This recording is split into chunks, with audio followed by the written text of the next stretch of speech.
Okay guys, Bob here from New Generation Martial Arts. I've been promising some friends I'm going to put out some video. So here's the first. I intend on getting more out with more detail and when we're in our new gym. Right now I'm in the old gym. I'm off by myself. We've got some new students. We're going to be breaking down some stuff that not everybody's going to like. The traditional Kenpo guys may or may not like what I'm going to be doing, and the guys that have bought all into the MMA might not like what I'm going to be doing. There's mythology out there that Kenpo does not work because MMA is here now. Fact is, the same punch that went through ribs 20 years ago will still break the same ribs. Our physiology has not changed. Okay? Some people say that traditional Kenpo doesn't work because of the methodology of this is the only way to do each technique.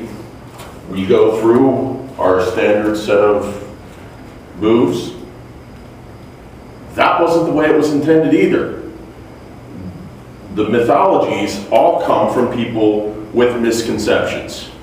The misconceptions come from people who didn't have all the knowledge.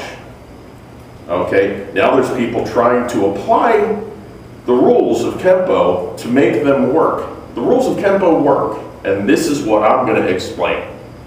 Okay, when you step back and block and create distance, if that punch was going to hit you here, when you step back, their arms have not gotten any longer because they've watched the UFC. That's a plain and simple fact. Okay? No, we do not always step back and block and kick and chop in that manner. Kenpo is a language. We teach it as a language. Other martial arts, they say, okay, that's a block, that's a block, that's a block. Now apply it without giving you context. Kenpo, we give you context. Somebody's throwing a punch, you step back and block. You create distance. You block below the elbow on the inside of a strike, or below the elbow on the inside of a grab. On the inside of the arm, you go below the elbow, so the elbow does not collapse and punch you.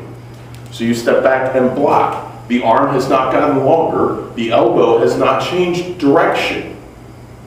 So we step back and block and kick. We step back, block, we check the height and width. People still only have three-dimensional zones. That's why they call it three-dimensional. Some things have not changed. Some things can never change. These are the things we're going to address. And people secure with their martial arts will not be offended by it. And they'll probably laugh and say, duh. The rest of them are going to get very offended because they're teaching impractical martial arts. They're teaching things based upon sport arts. They're teaching things based upon what they have seen, not what they have experienced. What I am going to start breaking down is the how and why to the Kenpo techniques. Now you can go to a 10th degree senior grandmaster and learn all the things that I'm going to teach you.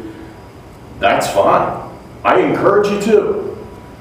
My thing is to explain to you that it does work, and hopefully when you see that it does work and that it's not mystical and that it's not somehow no longer relevant because the UFC came out.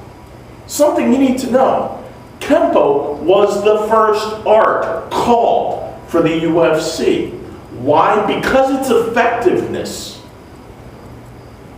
Frank Trejo was the first one called to talk about getting in the UFC, and he brought Zane Frazier.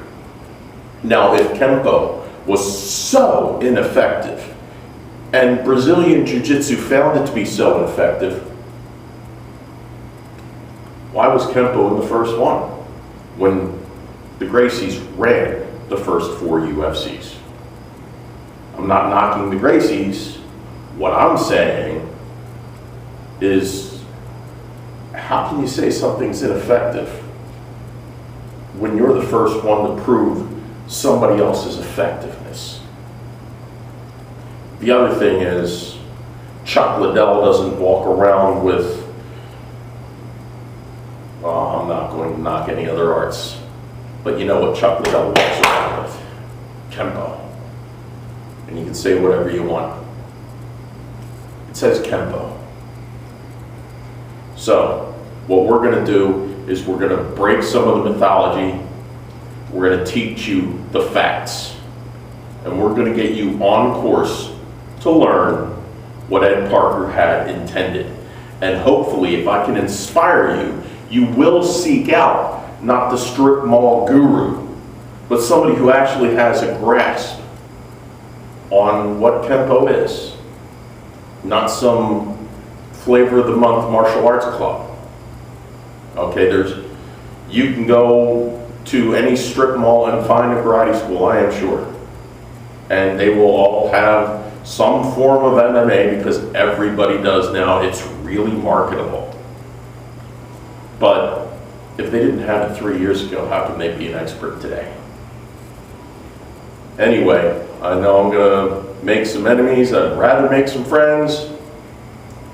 But this is the beginning of new generation martial arts, introduction to realistic Kenpo and the language of Kenpo. All I got to say, see you soon.